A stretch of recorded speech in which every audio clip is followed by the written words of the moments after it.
The courtroom felt cold and bright. Everyone looked at me as I set an ivory envelope on the table. No one made a sound, only the soft click of the metal clip on the folder touching the wood.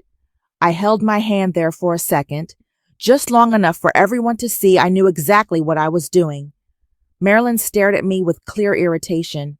She lifted her chin, arms crossed, like she'd been waiting for this moment to end everything on her terms. Jonas sat beside me, shoulders slumped as if he hadn't slept through a single night all week. He wasn't looking at me or Marilyn, just at his own hands, clenched tight.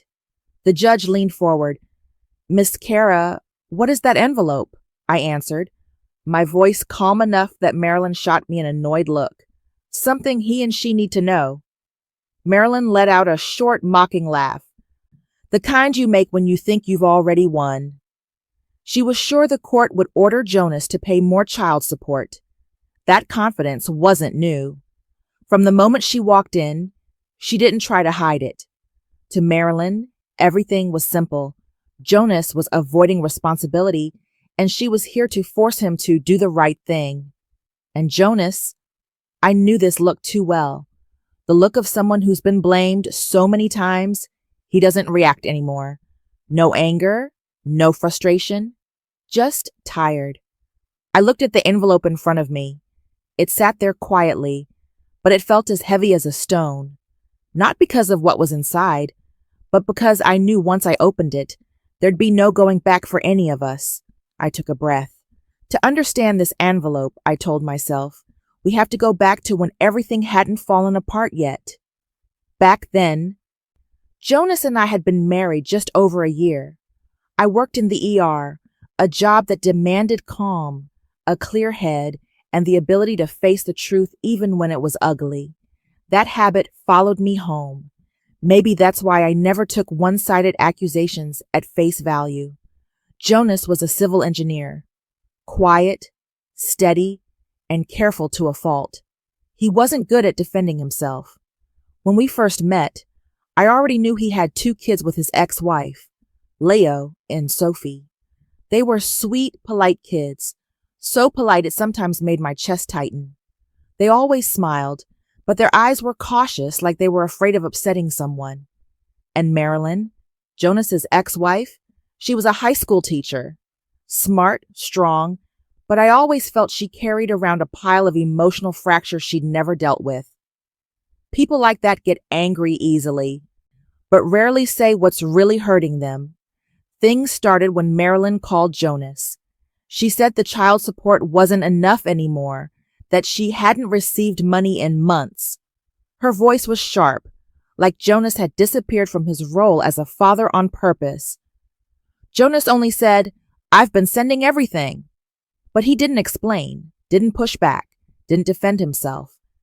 That kind of silence made Marilyn even angrier, and it made me wary. One evening, while we were having dinner, I asked him, "Are you sure you've sent everything?" Jonas nodded. "I've never been late." The answer was too short, too certain. But something was missing. Not the truth, the emotion. Someone who's sure he's innocent usually shows a little anger. But Jonas didn't. He only had the worn-out look of someone used to being misunderstood. From then on, I started paying attention to the kids.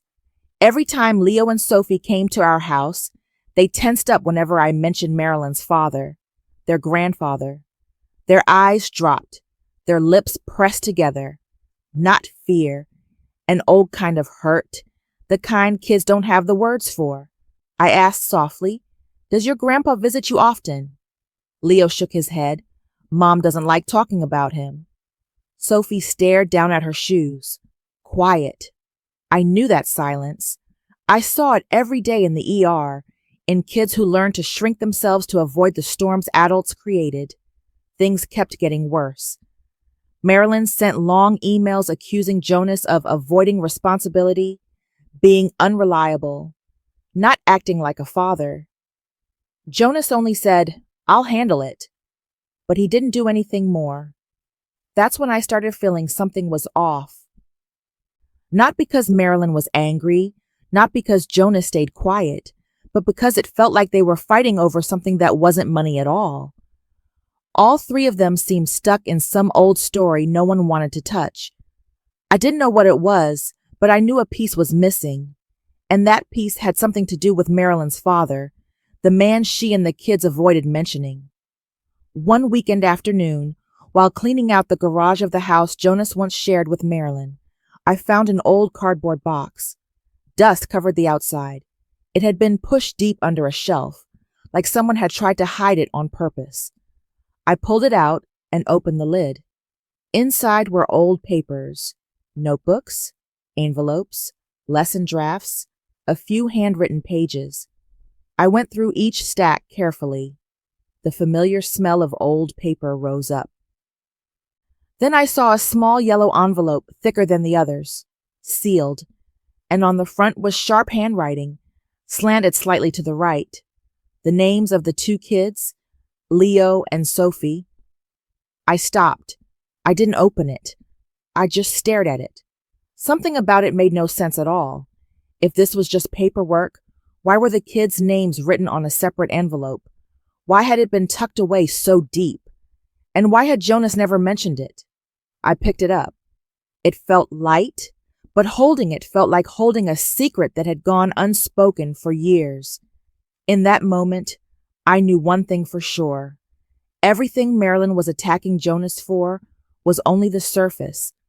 Her anger didn't start with money.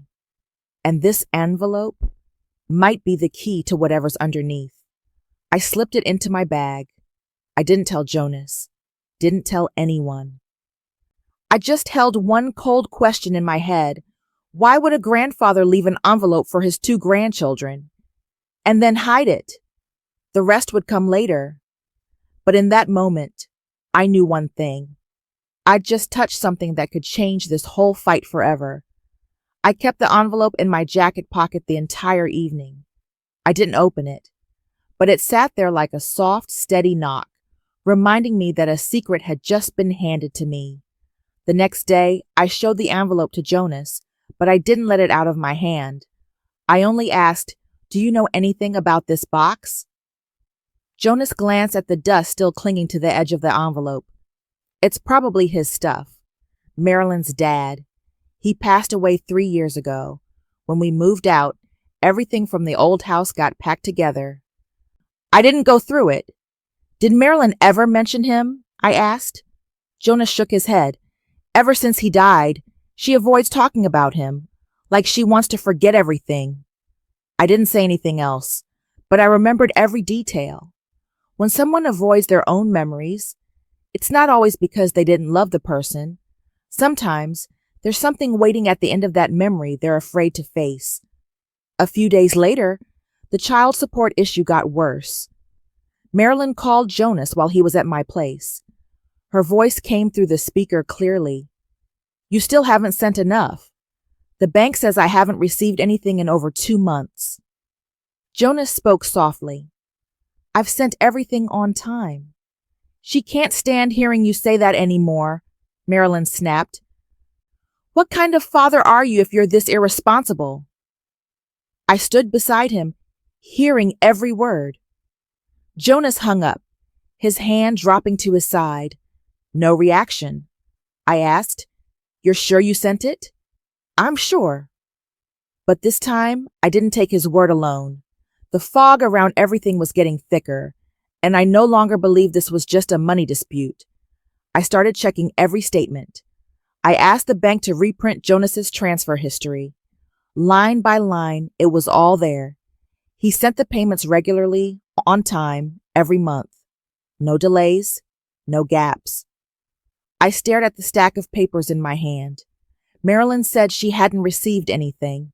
The bank said Jonas had sent everything. 2 truths that couldn't both be true. Someone was mistaken, or someone didn't want the truth. One afternoon, I ran into Alexandra, Marilyn's older sister, in the parking lot of the school where Leo and Sophie studied. We weren't close, but Alexandra knew I was Jonas's new wife. She looked at me for a moment, then said as if it slipped out, "She's asking for more money again, isn't she?" I didn't deny it. Alexandra leaned against her car door. Marilyn has things with their father she never worked through. I'll just say one thing. There's something she refuses to know. Why? I asked. Alexandra pressed her lips together. Because once you know, you have to face it. Her words were like a small, sharp cut, thin but deep. Enough for me to understand this fight wasn't on the surface at all. That night, Jonas told me something he'd never said outright. Marilyn's father had been deeply disappointed in her after the divorce. He thought Marilyn was raising the kids on anger, Jonas said slowly. He was afraid the kids would pick it up. Do you think he was right? I asked. Jonas didn't answer. He didn't avoid it. He just stayed quiet. I knew that kind of silence. It wasn't agreement. It wasn't disagreement either. It was the silence of someone who knows certain truths can't be spoken without hurting someone further. The tension wasn't just between Jonas and Marilyn. I started seeing it in the kids, too. Leo and Sophie were always happy around me, but every time I laughed with them, they looked at each other first, like they had to check whether it was okay. One evening, while Jonas was cooking, I was playing Lego with Sophie. She leaned her head on my shoulder, then quickly pulled away. Why'd you do that? I asked. Mom doesn't like us getting too close to anyone, Sophie said. So quietly I had to hold my breath to hear it. Leo, sitting beside us, fit a Lego piece in the wrong place, his hands trembling a little. Mom thinks if we get close to someone, we'll forget our parents. I sat still. That wasn't something an 8-year-old should know how to say. And that was the third cut of the day. Not enough to draw blood, but enough to make it clear their hurt didn't start with Jonas, or with me. It came from a bigger, empty space somewhere behind all of this. I went back to the box in the garage one evening. Jonas had gone to bed early. I sat alone with a small lamp on. Marilyn's father's old papers were spread out in front of me. As I gathered the stack together, a small note slipped to the floor. The paper was yellowed, the edges worn. The handwriting was steady, low, the kind you see from someone older. I picked it up. There was only one line. For the kids, so the adults won't fight anymore. My hand froze for a second. It was Marilyn's father's handwriting. I'd seen it on a few other papers in the box. No doubt about it. I looked again at the envelope with Leo and Sophie's names on it. The handwriting matched, the slight right lean, the small tremor at the end of each letter. He had left a message woven into both the envelope and this note.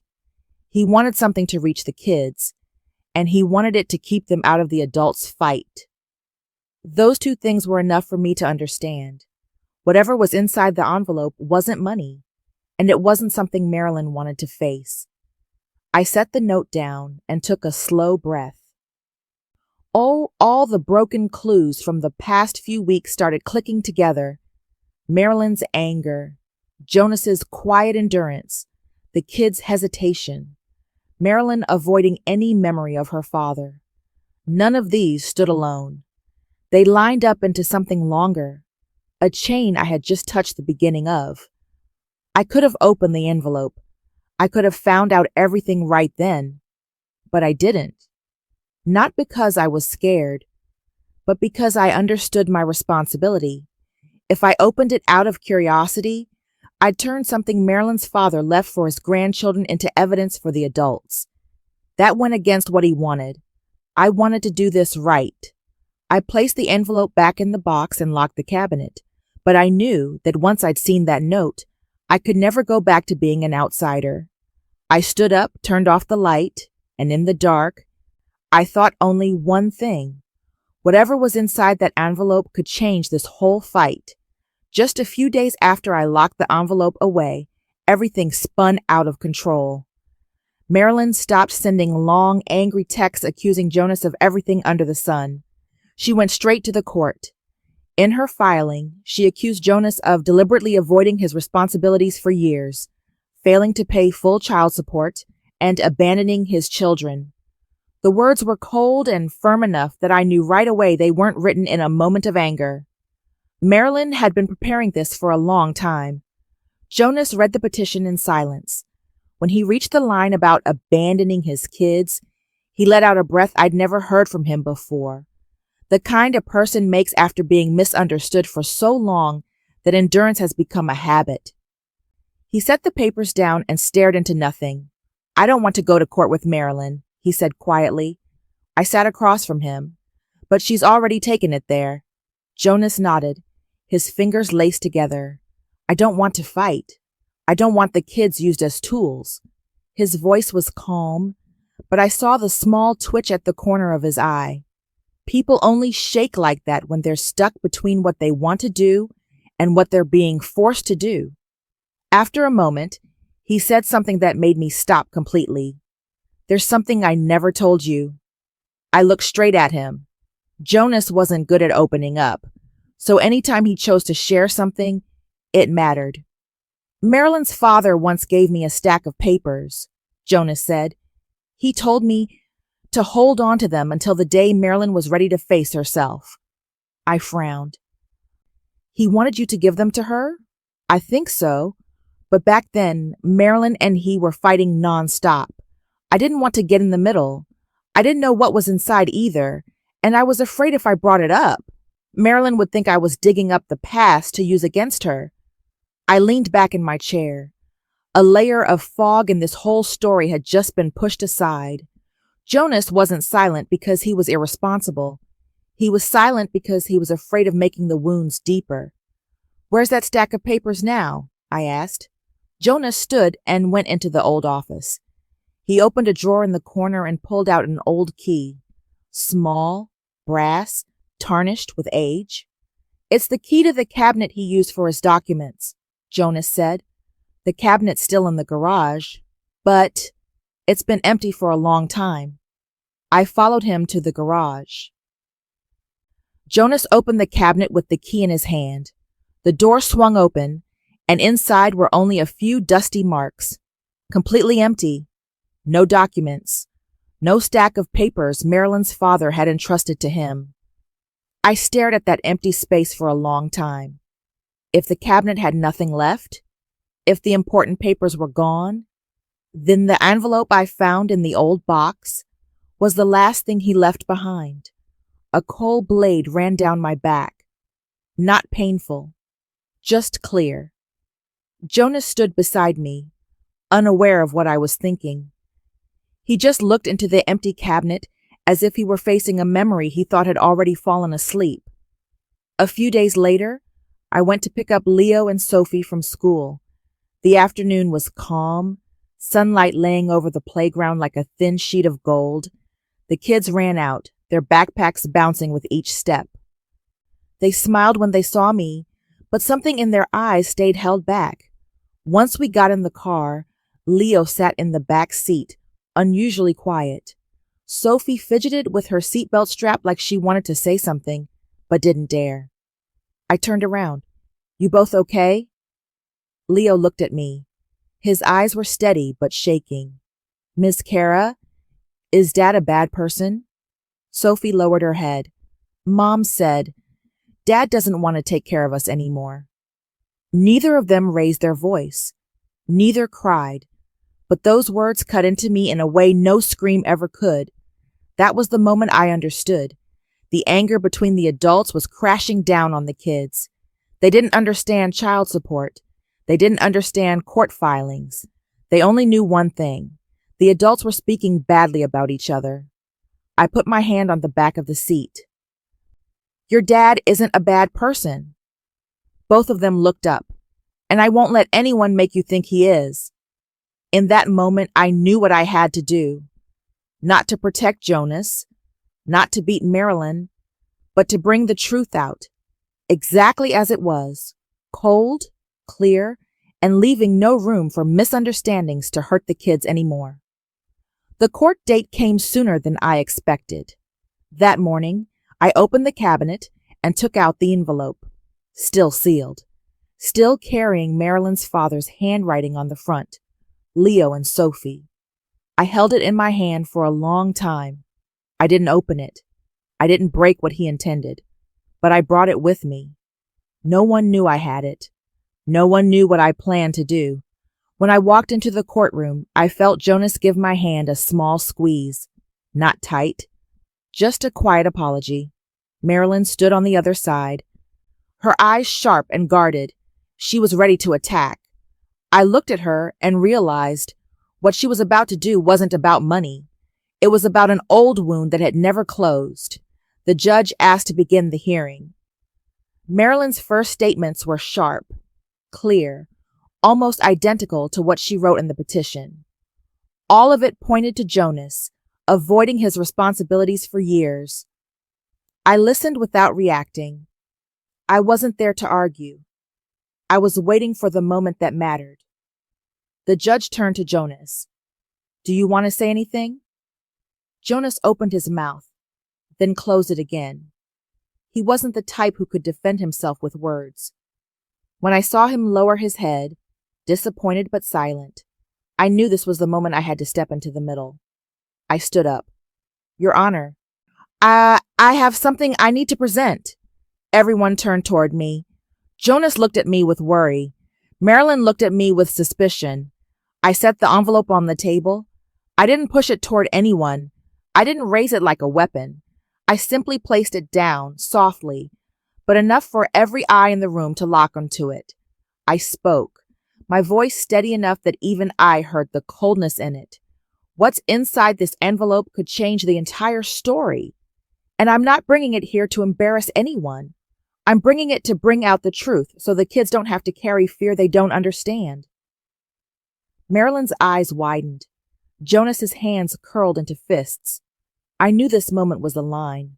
Once the envelope was opened in court, no one would be able to go back to the way things were, and I was ready to cross that line. The courtroom was so quiet I could hear the clerk's pen touch the paper. Marilyn stood with her back straight, arms crossed, eyes sharp as if to say, whatever she's doing won't matter. She was sure she'd already won. Sure that today Jonas would be judged in front of everyone. Jonas was different. He sat still like a stone deep underwater. No defense, no protest. He took the misunderstanding as if it were the price he had to pay for being quiet for too long. I placed the envelope in front of me. I didn't say anything else. I just waited for the judge to nod.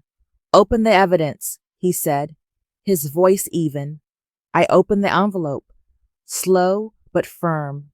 The first paper inside was a handwritten will, edges slightly wrinkled, the writing slanting to the right. I recognized it instantly. Marilyn's father's handwriting. I held the will up so the judge and the two attorneys could clearly see it. "This is a document I found in his old box of belongings," I said, my voice flat, without emotion. Under the will was a thin stack of papers. Small transfer receipts, steady and regular, one each month. The amount wasn't large, but it was enough to show this wasn't spur of the moment. It was the careful planning of a man who had thought far ahead about his grandchildren's future. He wrote clearly, I continued, that this money was left for Leo and Sophie, and the purpose was so the adults won't fight anymore. Marilyn jerked slightly. Her hand trembled, even though she tried to hide it. I saw her breath hitch for a second. I took out the last sheet, a small piece of paper, folded in half. Very few words, written quickly but clearly meant for Marilyn. I read each word, exactly as written. "You can be angry at anyone you want, but don't let that anger touch the children." The courtroom dropped into silence, as if someone had pulled all the air out of it. No one spoke. No one moved.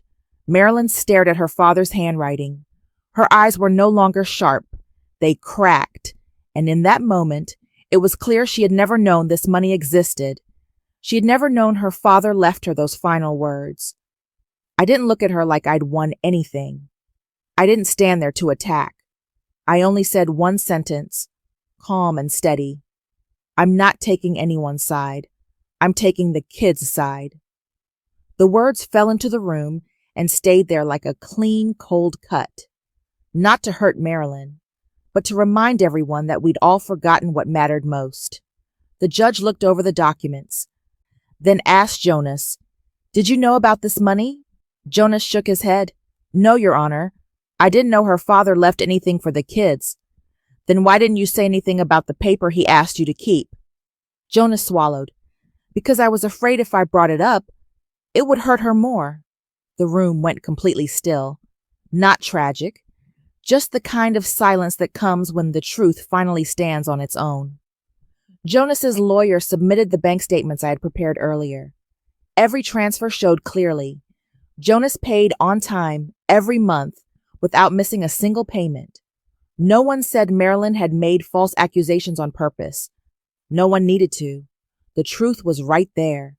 Marilyn's anger, the thing that drove her to court, to file the petition, to fight, didn't come from money. It came from an old wound between her and her late father. A piece of memory she avoided so hard she believed ignoring it would make it disappear. But pain doesn't disappear when you ignore it. It finds another way out. This time, it came out in the form of child support accusations. The will laid everything bare. I looked at Marilyn. She was trying to stay composed, but her eyes were red. Not because she'd been caught, but because her father's handwriting was pulling her back into a part of her past she'd avoided for too long. The judge folded the papers and looked at both of them. "I see," he said slowly, "that this isn't just a legal matter." No one answered. Jonas exhaled, like someone had finally lifted a stone off his chest, not because he'd been proven right, but because the truth wasn't being twisted anymore. I sat down, steady. I wasn't triumphant. I wasn't waiting for Marilyn to fail. All I wanted, and what I'd done, was make sure no child stayed trapped in a fight the adults created. Finally, Marilyn stood. Her voice was rough. "I request to postpone the hearing." The judge nodded and allowed it. Marilyn walked out of the courtroom. She didn't look at Jonas, but she looked at me. That look wasn't hostile anymore. It was the exhaustion of someone who just had an old wound reopened. A wound they'd forgotten they even had. I didn't say anything. I didn't nod or turn away. I just held a steady look, so she'd know I wasn't there to win. The door closed behind her. Not a slam. Just a soft click, enough for me to know the next part of this story wouldn't be like what we'd been through so far. Marilyn came back about 20 minutes later. The door opened so quietly no one heard it, but everyone looked at her right away. The sharp confidence she had earlier was gone. The look of wanting to win at any cost was gone, too. Her face showed an empty kind of tiredness, but softer. She stood in the middle of the room, her hands clasped together. When the judge asked if she wanted to continue the dispute, Marilyn simply shook her head. "I want to withdraw the request for increased support," she said, her voice small but clear. "I want to keep the original agreement." No one reacted. No one even breathed loudly. But I saw Jonas's shoulders drop a little, like someone had lifted a weight he'd carried so long he'd forgotten it was there. The judge nodded. "Do you want to add anything?" Marilyn looked down at the paper in her hand, the will I had presented. She brushed a finger along the edge, like touching it might bring her father back for a moment. "My dad," she swallowed. "He always wanted me to live lighter, but I couldn't. And today I realized I've been carrying him in the worst way." The sentence was simple, not dramatic, but it was the first time I'd heard Marilyn speak not to attack, but to own something no one forced her to admit. The hearing ended in that quiet. In the hallway, she waited for me. She didn't look at Jonas. She didn't look at the lawyers, only at me. Two women, each carrying a different wound, neither needing to explain it. No big tears, no hugs, no dramatic apologies. "Miss Kara," Marilyn's voice was rough. "I don't know where to start." I folded my arms and leaned lightly against the wall. "You don't have to start anywhere. I just want Leo and Sophie to remember their childhood with something other than adults arguing." She closed her eyes for a second. When she opened them, her expression had changed. Not softer, not weaker, just honest. I'm not as angry at him as I thought, she said. I'm angry at myself. I didn't react. I didn't comfort her. I didn't nod like I was offering fake sympathy. I just let her words sit there between us. Sometimes people only need to hear themselves admit what they've been avoiding. Marilyn let out a breath. Thank you for not using that to humiliate me. I didn't need to beat you, I said. I just wanted the kids to be able to breathe. She nodded, and for the first time I saw a piece of the real Marilyn, the part that had been pressed down for so long that when it finally surfaced, it didn't have the strength to fight anymore. Jonas found me right after. He didn't speak. He just looked at me for a long moment, like he was trying to express a thank you he didn't know how to put into words. I only did what was right, I said before he could try. I know. Jonas nodded slightly, but not everyone would. I looked at him, my voice low but steady the way it needed to be. You have to do your part, Jonas. The truth will stand on its own. But you can't let people misunderstand you just because you stay quiet. For the first time, Jonas didn't look away. He didn't retreat. He just nodded. That was the real release. Not because he won, but because he finally understood that protecting yourself isn't a cruel act. A week later, Marilyn brought Leo and Sophie for their usual visit. But something was different. Not because she'd suddenly become friendly. She was just less tense. The kids ran to me. No hesitation, no glancing to see if their mom was watching. Sophie gave me a quick hug, then started telling me about her school project like she'd never been afraid to do it. Marilyn stood there watching, not angry, not defensive, just quiet. Jonas bent down to ruffle Leo's hair. Sophie pulled me to the backyard to show me the drawing she'd just finished. No one tried to pretend we were some perfect blended family. No one forced a smile. Everything felt lighter, more real, easier to breathe. I looked at Marilyn from across the yard. She caught my eye, and instead of turning away, she gave a small nod. A tiny nod, thin as a thread. But sometimes, that's how people who've been hurting for too long begin again. When the visit ended, I went back to the courthouse to file one last administrative document. The hallway was empty that day, only the soft echo of my shoes breaking the quiet. I walked to the same door that had closed behind us after the hearing. I placed my hand on it, just for a second. I opened it and closed it again, softly, no sound. That was the moment I knew the story had reached the place it needed to. No victory, no defeat, just a truth brought out at the right time, so the adults could finally look at themselves and the children could step out of the storm. The only revenge I ever took, and ever will, is bringing the truth to light so the adults stop hurting the kids. Nothing more. When I stepped outside, the sky looked clearer. Not because everything was perfect, but because everyone had finally put down what they'd carried for too long. In the end, what I learned is this: adults can carry wounds no one sees, but children shouldn't pay the price for them. Kindness, even the cold, steady kind, is still the strongest way to keep peace for kids who don't have a voice. That's the end of the story. Thank you for listening till the end. Don't forget to hit subscribe and follow so you won't miss the next stories. Your support is something I truly appreciate.